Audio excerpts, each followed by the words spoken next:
Hivi tuseme SMS zangu hauzioni na hizo miss call zangu ambazo nakupigia hauzioni au vipi?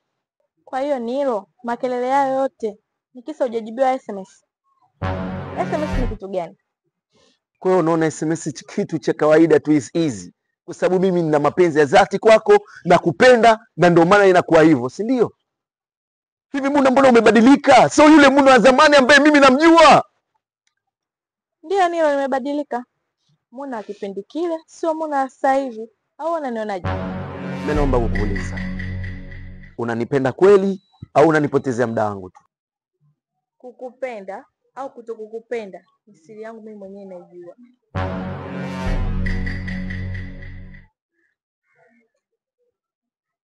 Hello bebu wangu, uko wapi mbona ufiki? Alafu leo nimekunulia simu ya iPhone macho matatu sawa. Achana na huyo kapuku, hana hela huyo. Mpumbavu tu jamaa. Nakupenda sana. Okay. Namshukuru Mungu kwa kunibainishia kupata kujua nilipi jema na baya. Mimi naamini kila kitu kinakuja kwa wakati wake na kila kitu pia kinaondoka kwa wakati wake. Lakini Muna, kama ilikuwa huna mapenzi ya dhati na mimi, kama ilikuwa hunipendi, kwa nini sasa usiniambia mapema kama hunipendi? Lakini muangalia, kuna wakati mwingine mimi natumia muda wangu mwingi kwako, najinyima na kupatia wewe ili mradi urizike uwe na furaha.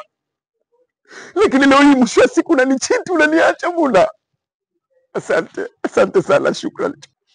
Ngoja nikwambie, duniani sio mwanaume peke yako. Upo.